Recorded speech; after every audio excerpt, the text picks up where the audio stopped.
What the flying far quad is going on, everybody? We're making a tasty ass little dining table today, but this ain't your grandpappy's dining table. It's pretty modern, it's pretty sleek, it's pretty elegant. But like all of our we're gonna make this out of solid, authentic hardwood. So you get this beautiful blend of contemporary design, but all those feelings of hominess, of warmth, of classic woodworking. So how do you make all these shapes? How do you make all the slants? It's kind of hard, but it, let's get right into it. Let's first just address the elephant in the room. I'm wearing red underwear in this video. They have cheeseburgers and french fries on them. I'm pretty sure I got them in middle school or high school.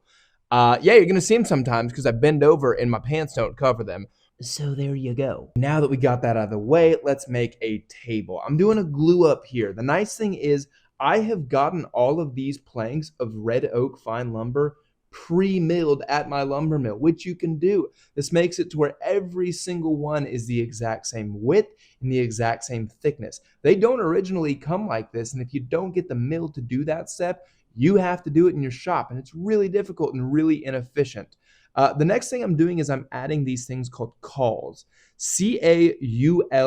They prevent my glue up from warping either up or down when I start putting a lot of pressure sideways with my clamps like this. Let's also get this one out of the way too. That's my mom. She's fantastic.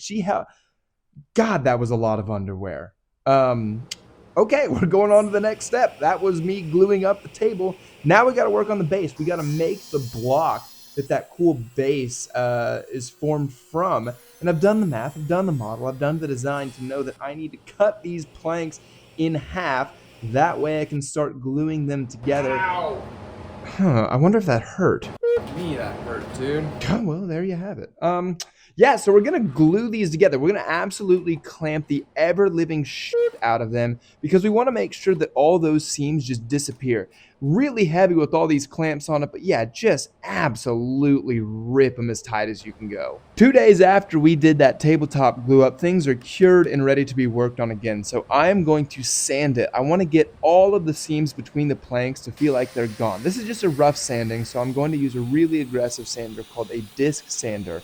Much more aggressive than something like a random orbital sander, not quite as efficient as something like a drum sander, but it does the trick just fine.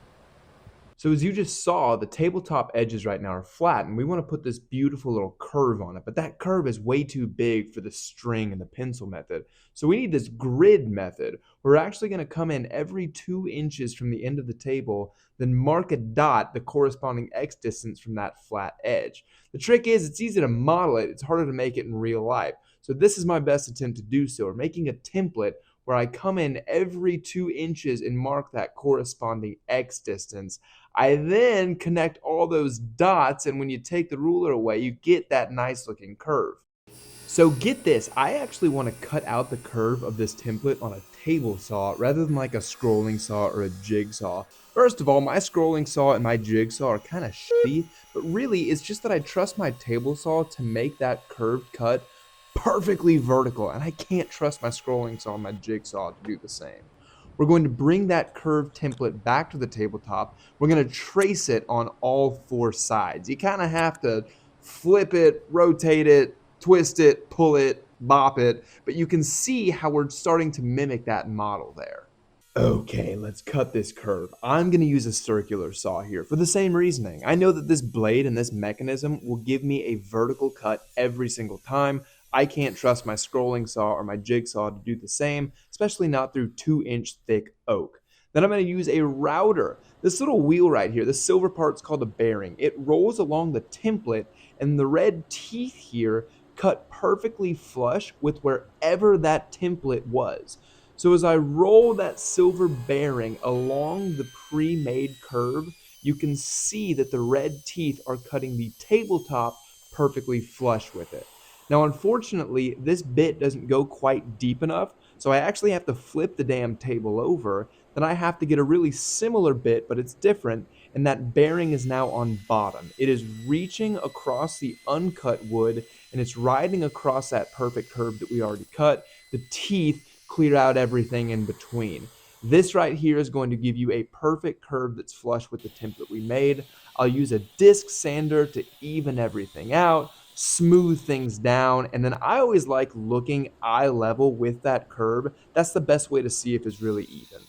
Now, what you're seeing here is the base. I'm making the same curve on the base that I made for the tabletop, and to do so, I use the exact same process. Crazy, right? Now, I want you to brace yourself for the sexiest, most glamorous part of the whole table. It's right here, this little nub layer right here. We need it to connect the base to that central column. I'm using a router. We're going to use a cove bit. That's the nub layer. It's crucial. After that, we have to actually make something that is important, which is the loft or the draft of this base. We're going to put that nub, which is the technical term, we're going to measure it in the center of the base. I did measure that. Then we're going to draw lines between the corners, and they will act as our guide to differentiate the 4 lofted faces. I'm just going to sculpt this using an electric hand planer. I've actually found this is by far the most efficient and accurate way to make these lofted faces. The last big thing that we have to make is this damn core. And because I'm an ass to myself, I've made the whole thing with a 4-degree loft.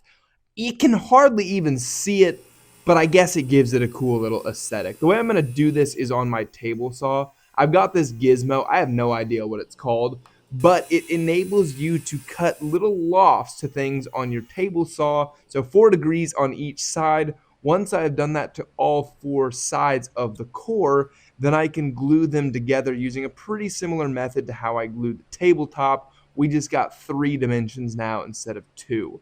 The trick here is that I can't clamp that as it is, so I need to take those little wedges that I cut from the pieces, and I don't want to actually glue them, but I do want to add them so that my parallel clamps aren't clamping this weird lofted column, they're clamping something that's parallel. All right, team, let's fucking put this thing together. We got the beautifully lofted base layer. We've got the illustrious nub layer. Then we've got this beefy ass column that's been drying a few days. Don't worry too much about this big old flat part on top. That's just a big old flat part on top that helps me connect the column to the actual tabletop. I've glued everything together, then I put a series of hidden but robust bolts to connect everything. Now, it's not depicted very heavily in this video, but I want to impress upon you how many eons of sanding this thing took. It was my mother, actually, who was seen earlier in this video, who did so much of the sanding for this. That's why it looks so seamless and flawless. Good grief, did you see that little floor undulation there? That was disgusting. We're attaching the base here. We're not doing it permanently. We're doing threaded inserts on the underside of the tabletop. Then we're going to do bolts that go through the little flat part on top of the column that thread into those threaded inserts. That way we can take the tabletop off of the core as many times as we want.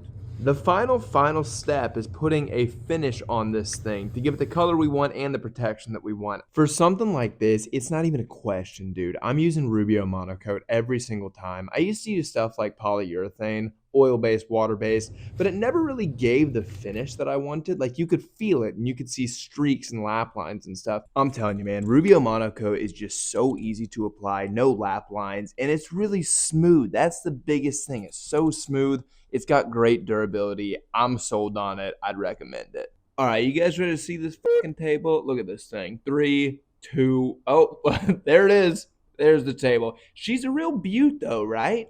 I mean, granted, no one actually bought it at the market, so I'll probably just fucking mulch it and put it in a playground or something like that. But I thought it was pretty, and a lot of people almost bought it, so I mean, that's got to be worth something. I mean, if nothing else, look how close that table is to the model we made. Yeah, but I guess for more shit like this, go ahead and like and subscribe. Cheers.